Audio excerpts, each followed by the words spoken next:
felt like this was a sort of Russian double tap strike, these secondary attacks perhaps designed to try and target the first responders giving life-saving aid. We saw soldiers, medics scrambling for cover. But tell us how it feels from your perspective, though. Is the shelling constant, and is it aimed at anything in particular?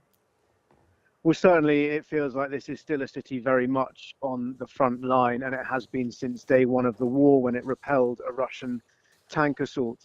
The whole time that we've been here over the last week, the sound of shelling has been a constant backdrop to everything we've been doing. Yesterday, as you said, we went to the scene of one of these Grad rocket strikes, and while we were there, the first responders, the paramedics were on the scene, and they'd only been there a few minutes. At least some of the ones we spoke to had only been there a few minutes when a second barrage of these rockets came in. Now, and it felt like this was a sort of Russian double tap strike, these secondary attacks perhaps designed to try and target the first responders giving life-saving aid. We saw soldiers, medics scrambling for cover, but notably there was one paramedic who stayed with a wounded woman on the street. And in fact, he tried to shield her body with his own to protect her from secondary blasts as glass was scattered everywhere. So this feels like deliberate targeting of civilians.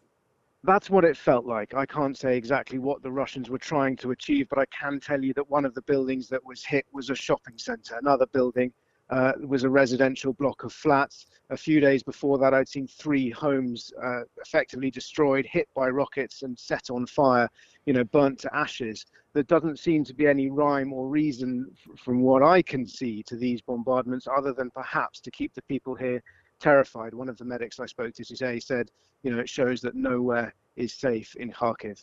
Yeah, Kharkiv came under heavy shelling. There was a lot of combat action there on the ground as well near the beginning of the war. And as you say, it sort of pretty much felt constant. But there are reports that 2 villages near Kharkiv have been recaptured by Ukrainians and another partially.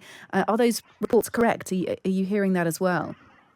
Well, what I understand is that Russian forces based in Belgorod, which is a city on the north side of the border, not that far from here, have been trying to move south into eastern Ukraine towards a town called Izium, which they appear to be using as a staging post for this dreaded second wave onslaught, this second assault to try and capture eastern Ukraine. Now, what they've been doing in that process is extending their supply lines from Russia as they move south. And what we understand is that the Ukrainian forces based out of Kharkiv or based in the region have been attacking those supply lines, moving eastwards, east of a town called Chuguyev, attacking the Russians where they are vulnerable and making it hard for them to connect their forces to keep the logistics chain linked up.